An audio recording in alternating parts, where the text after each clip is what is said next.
This is GCSE Physics Explained, and I'm going to tell you about velocity time graphs. So velocity time graphs, whatever they say first goes up the side. So I said velocity first, so velocity goes up the side on the y-axis and time goes along the bottom. Remember, headings and units, so velocity is in meters per second, time is in seconds. And here's the rules. It's as simple as this. If you've got a steep slope, that means you've got a big acceleration, and the flatter the slope gets, the smaller the acceleration gets, until eventually, if the slope is completely flat, that means that there's no acceleration. However, unlike a distance time graph, on a velocity time graph, when the slope goes flat, that doesn't mean it's stopped. It means it's stopped accelerating, but it's still got a steady velocity. All right, so you might get a graph like this in an exam, and it'll be a steep slope at first, and then a flat line perhaps, and then a slope that goes down gentle. You've got to tell the examiner what that car or whatever it is doing in the journey. So it's got a constant acceleration because it's a constant slope, and it's a steep slope, so it's a big acceleration.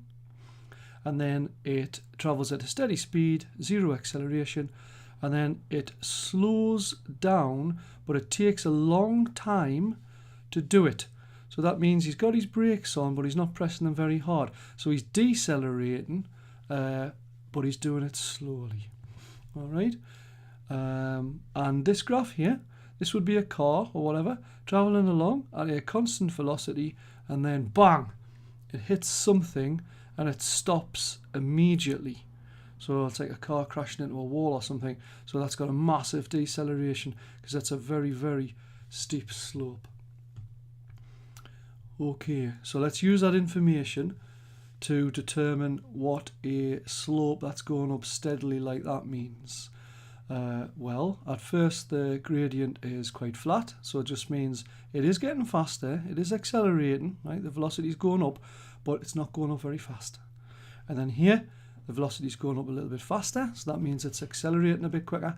And here, the velocity is going up very fast, so that means it's accelerating a lot. So in other words, the acceleration is getting bigger. So the rate of acceleration, or the rate of increase of speed, is itself increasing.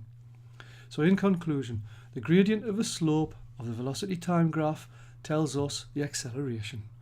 The steeper the slope on a velocity time graph, the greater the acceleration. And if the slope is flat, there is no acceleration, and that means a constant speed. Now, don't get velocity time graphs mixed up with distance time graphs. And that is how to take care of that. Thank you very much.